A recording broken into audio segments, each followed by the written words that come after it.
Assalamualaikum warahmatullahi wabarakatuh. Apa kabar anak-anak kelas 4 semuanya? Semoga kabar anak-anak baik dan selalu dalam keadaan sehat walafiat. Perkenalkan, nama Ibu Siti Quraisin, mengajar di kelas 4 Ali bin Abi Thalib. Anak-anak, alhamdulillah pada hari ini kita bertemu lagi untuk belajar tematik. Di tema 1 yaitu indahnya kebersamaan. Dan subtema 1 keberagaman budaya bangsaku. Nah, anak-anak, pada pembelajaran ini tujuan yang ingin dicapai adalah anak-anak dapat 1. Menjelaskan arti gagasan pokok. 2. Dapat menyebutkan nama lain gagasan pokok. 3. Dapat menentukan gagasan pokok paragraf. 4. Menentukan gagasan pendukung paragraf. Kelima, dapat menyebutkan 3 jenis paragraf berdasarkan letak kalimat utama.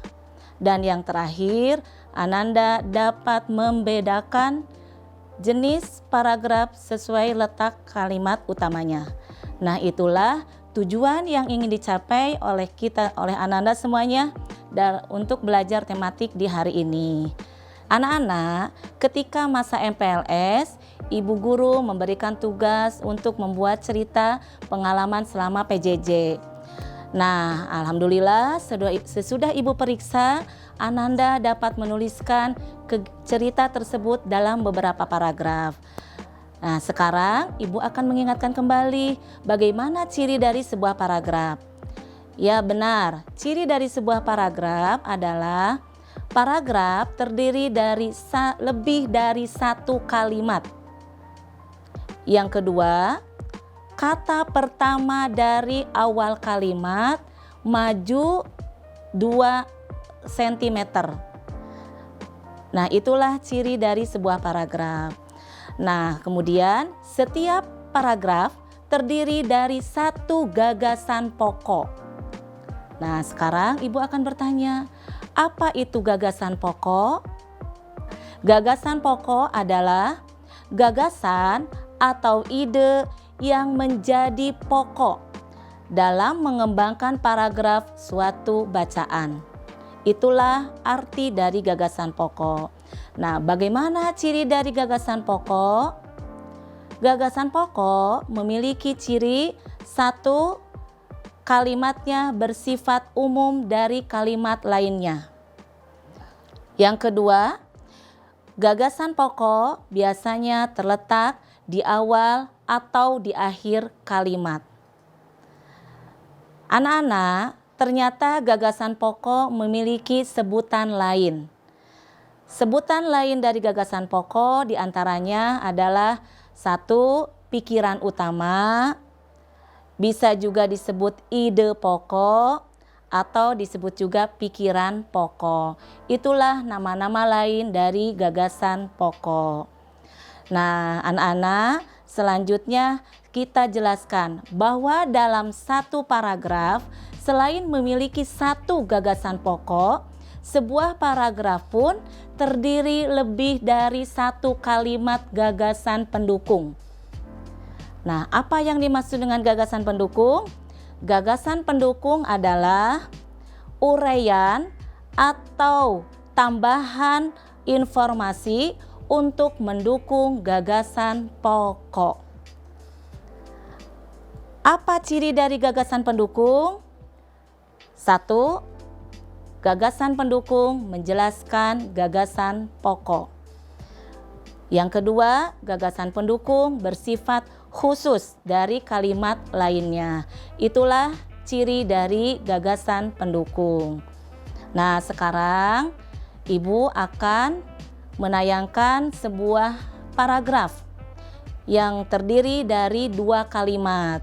Nah, mana yang termasuk gagasan pokok dan mana yang termasuk gagasan pendukung? Silakan anak-anak bisa membacanya dalam hati.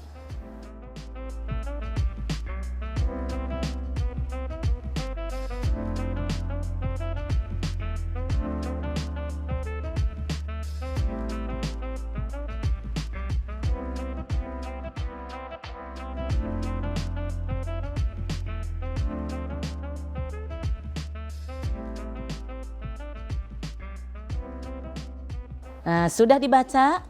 Nah, sesuai dengan ciri dari tadi antara gagasan pokok dan gagasan pendukung, maka dapat ditentukan kita ternyata yang termasuk gagasan pokoknya yaitu ada di kalimat terakhir, yaitu bahwa bunyi merambat melalui udara.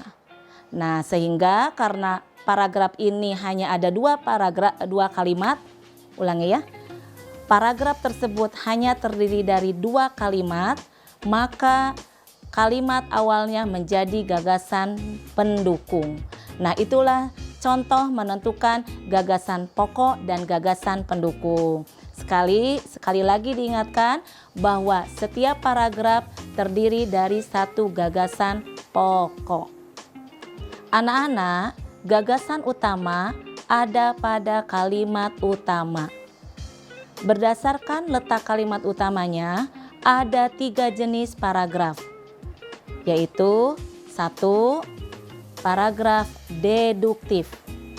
Paragraf deduktif adalah paragraf yang letak kalimat utamanya di awal kalimat.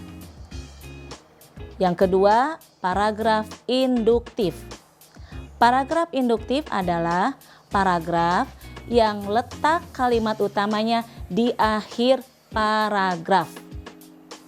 Dan yang ketiga adalah paragraf campuran, yaitu paragraf yang letak kalimatnya di awal dan di akhir paragraf. Itulah 3 jenis paragraf berdasarkan letak kalimat utamanya. Semoga anak-anak dapat memahami materi pada hari ini dengan baik. Ya, karena pembelajaran sudah selesai, maka untuk mengetahui bagaimana anak-anak dapat memahami materi yang sudah disampaikan oleh Ibu, silahkan anak-anak buka buku tematik 4H. Buka halaman 10-11 dan kerjakan, yaitu bagian B dan ayo lakukan. Dilanjutkan dengan halaman 13, ayo lakukan.